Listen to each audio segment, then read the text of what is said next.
بسم اللہ الرحمن الرحیم۔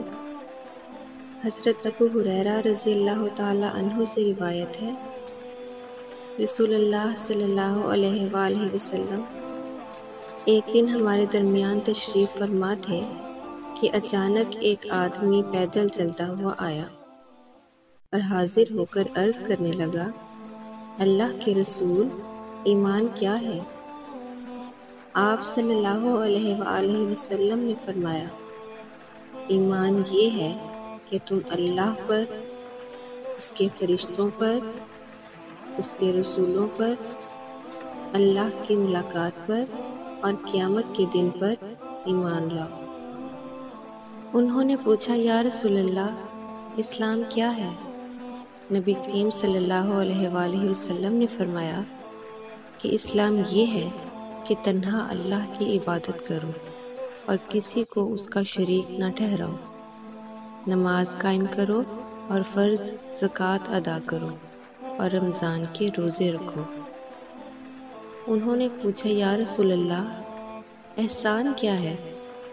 نبی کریم صلی اللہ علیہ وآلہ وسلم نے فرمایا کہ احسان یہ ہے کہ تم اللہ کی اس طرح عبادت کرو گویا کہ تم اسے دیکھ رہے ہو، ورنہ یہ عقیدہ لازماً رکھو کہ اگر تم اسے نہیں دیکھتے تو وہ ضرور تمہیں دیکھ رہا ہے۔ انہوں نے پوچھا، یا رسول اللہ، قیامت کب قائم ہوگی؟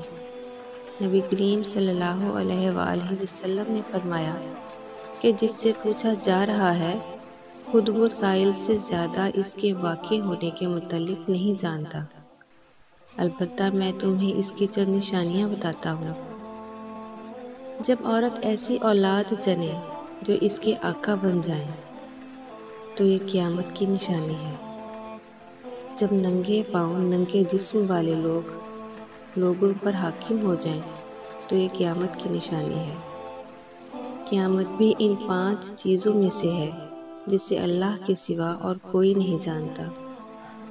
بے شک اللہ ہی کے پاس قیامت کا علم ہے، وہی مینہ برساتا ہے اور وہی جانتا ہے کہ ماں کے رحم میں کیا ہے، لڑکا یا لڑکی۔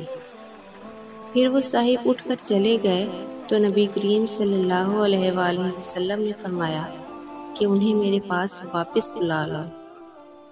لوگوں نے انہیں تلاش کیا تاکہ نبی کریم صلی اللہ علیہ وآلہ وسلم کی خدمت میں دوبارہ لائیں، لیکن ان کا کہیں پتہ نہیں تھا۔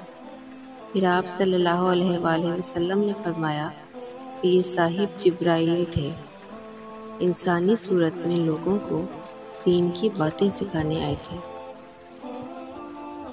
ناظرین اکرام، اگر آج کی اس ویڈیو سے آپ کو کچھ سیکھنے کو ملا ہو تو اسے لائک، شیئر اور چینل کو سبسکرائب کرنا مت بھولیے گا۔